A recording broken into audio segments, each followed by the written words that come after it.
because I know the regulatory part of all this is near and dear to you. From way back, and I can remember myself writing an editorial saying the FDA wants this. Why doesn't the industry do it? As Michael just said, people from outside and in other industries have been doing continuous for so long, and he said he actually hired from outside the industry.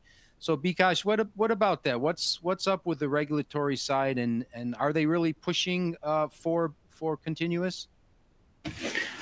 Yeah, I think so. I've been doing this since the late '80s, and I told the story that I filed an inline NIR solution as a surrogate for potency release, and the FDA did not like it.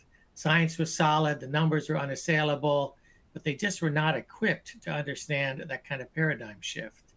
That's not the FDA that we encounter today.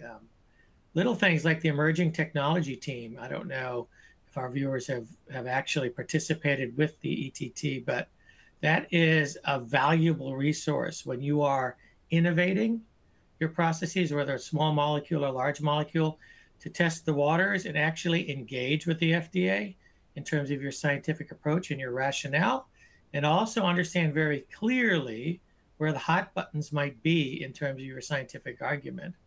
So I think the landscape for the regulatory engagement has never been better.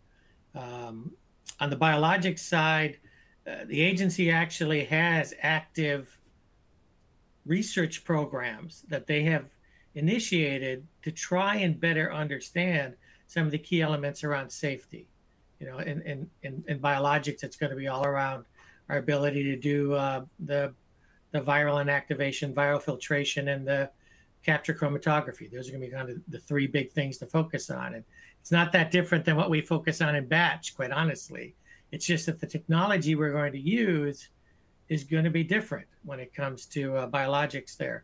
But the fact that the FDA themselves are doing their own studies to try and understand for themselves what is and is not possible so they can better calibrate the risk for the drug sponsor in a submission is tremendous. And I think Q13 is going to be a very powerful document when it comes to providing insight to drug manufacturers and drug sponsors that are looking to understand what studies need to be done to put a control strategy together. I mean, obviously, there's different ways to slice the pie, but at the end of the day, understanding what you need to demonstrate and what the typical approaches are to demonstrating that is hugely compelling, and Q13 gives a lot of insight there.